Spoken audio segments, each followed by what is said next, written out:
He called him a nice guy who doesn't get it right too often. He publicly humiliated him on live television at a G7 summit. He told the entire world that no one can tell what Donald Trump wants from this war. And then, while Trump was still fuming, Emmanuel Macron picked up the phone and called Iran's president directly. Not to threaten, not to condemn, to negotiate, secretly, quietly, behind Washington's back. And today, the Financial Times published a single sentence that detonated like a bomb inside the Atlantic Alliance. France and Italy have entered into secret negotiations with Iran to ensure the safe passage of their vessels through the Strait of Hormuz. Not through Washington, not through the coalition, directly with the enemy, bilaterally, while American soldiers are still dying. Welcome. Subscribe right now, because what France just did is not a diplomatic disagreement between allies. It is the most consequential fracture in the Western alliance since the Iraq War. And the full story of what Macron is doing, why he is doing it, and what it means for every country watching this conflict unfold is something the mainstream coverage has completely failed to map. Let's go. Let's start with the G7 call, because that is where this rupture became impossible to contain. On March 11th, the leaders of the 7 most powerful Western democracies convened an emergency video summit to discuss the fallout of the Iran war. Trump joined from Washington, Macron from Paris, Schultz from Berlin, Meloni from Rome, Starmer from London. And when it was over, 2 sources with direct knowledge of what was said inside that call told Axios one thing: Trump was ambiguous and non-committal. Some participants left thinking he wants peace, and the other half thinking he wants to keep bombing. Not because of a translation error, not because of diplomatic nuance, because Trump genuinely does not know what he wants from this war. And Macron, who has built his entire political identity on strategic clarity, looked at that ambiguity and decided Europe could not afford to wait for Washington to figure itself out.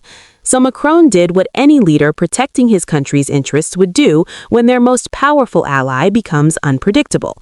He acted independently. He called Iranian President Pezeshkian directly. He posted publicly on X that he asked Iran to put an immediate end to all regional attacks and restore freedom of navigation in the Strait of Hormuz. And then, according to the Financial Times, France and Italy began secret bilateral negotiations with Tehran to protect their own ships in the strait, without asking Washington's permission, without coordinating with the coalition, and without waiting for Trump to feel it in his bones. Trump found out, and the response was pure Trump. He called Macron's ceasefire claim highly fabricated fake news. He posted in capital letters that he had not reached out to Iran for peace talks in any way, shape, or form. He called Macron a nice guy, but said he doesn't get it right too often. And then, in the same breath, he told NBC News that Iran is ready to make a deal, that Washington is talking to Iran, and that the terms just aren't good enough yet. Not talking to Iran, also talking to Iran, but terms aren't good enough, both true simultaneously, from the same president, in the same news cycle. Macron says there is a ceasefire offer on the table. Trump says it is fake news. Trump says he is not negotiating. Trump says talks are happening, but the terms are bad. The Western alliance is speaking with so many contradictory voices simultaneously that the global audience has simply stopped trying to reconcile them. And Macron is not wrong about the strategic logic driving his decision, because here is the reality of what the Strait of Hormuz means for France specifically. France imports 63% of its oil from Gulf states. France's LNG supply from Qatar, now partially suspended since the war began, heats French homes and powers French industry. France's airlines depend on jet fuel that flows through a waterway Iran has declared a theater of war. France cannot wait for Trump to decide whether he is negotiating or not. France cannot wait for a coalition that has no coherent endgame to develop one. French ships, French cargo, French energy, all of it needs the strait open. And the only party that controls the strait right now is Iran, not America, not the Navy, not the IEA emergency reserves, Iran. So Macron called Iran, and Italy called Iran, and according to multiple diplomatic sources, other European nations are having the same quiet conversations behind the same closed doors, calculating the same reality. Trump's war is their crisis too, and Trump's endgame is their problem to solve because Trump does not appear to have one. Share this video immediately, because what we are watching is the real-time disintegration of the Western political consensus that has defined global security since 1945. Let's go deeper. Because this is not just about France. This is about the entire architecture of Western alliance management cracking under the weight of a war that nobody outside Washington and Jerusalem wanted, authorized, or was consulted about before it began.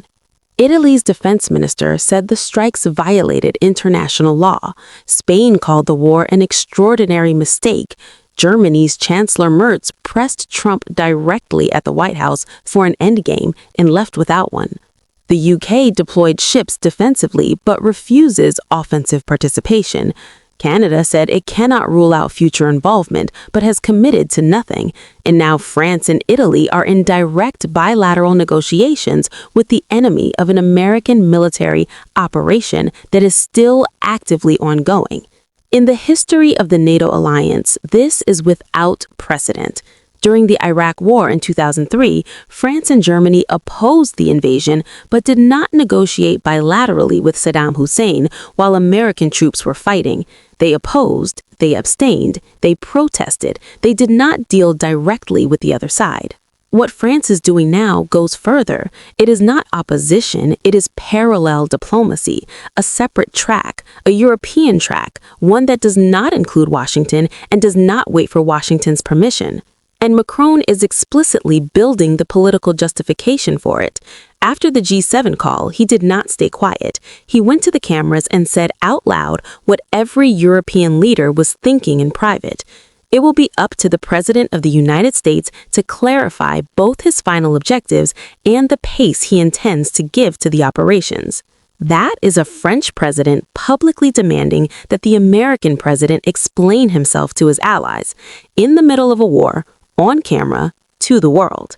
Trump's response was to insult him, nice guy, doesn't get it right too often, and then ask China, France, Japan, South Korea, and the UK to send warships to police the same strait that France is currently negotiating to protect through a separate deal with Iran. Think about the absurdity of that sequence. Trump asks France to send warships. France is simultaneously negotiating with Iran to protect its own ships without warships. Trump does not know France is doing this. France does not tell him. The Financial Times publishes it. Trump finds out on social media. And the most important military alliance in the history of the world is being managed through Truth Social posts and Financial Times leaks while 13 Americans are dead and the Strait of Hormuz is closed. And here is the detail that makes all of this geopolitically explosive beyond anything the bilateral France-Iran talks represent on their own. Macron warned specifically and publicly against underestimating Iran's capabilities. He said Iran continues to attack several countries in the region, and its capabilities have not been reduced to zero. He explicitly contradicted Hegseth's daily declarations of obliteration, degradation, and decimation. A NATO leader stood before cameras and told the world that America's defense secretary is overstating the military damage to the enemy in an active conflict. That is not allied solidarity. That is a public dissent from the official American narrative of a war that American soldiers are still fighting. And it carries strategic weight because Macron has intelligence. France has the DGSE. France has satellite assets. France has its own sources inside the region. When Macron says Iran's capabilities have not been reduced to zero, he is not guessing. He is telling you what French intelligence is seeing, and French intelligence is telling a different story than Pete Hegseth. The fracture is real. The parallel diplomacy is real. The European track is real. And the consequences for what comes after this war, for how the world is rebuilt, for who has credibility in Tehran for the negotiations that must eventually happen, for which alliances survive intact and which ones need years to repair, are enormous. Macron called Iran. Italy called Iran. Trump called them fake news, and the Financial Times published the receipts. Day 16, 16 days in, and America's most important European ally is conducting independent diplomacy with the enemy of an ongoing American military operation. 16 days in, and the leader of the free world cannot tell his own G7 partners whether he wants to end the war or keep fighting. 16 days in, and the Atlantic Alliance, the foundational architecture of Western security for 80 years, is being held together by a thread made of insults and Truth Social posts, while 13 Americans are dead and the Strait of Hormuz is closed. Drop everything you are thinking in the comments right now. Is Macron right to negotiate directly with Iran? Is this the end of the Western alliance as we know it?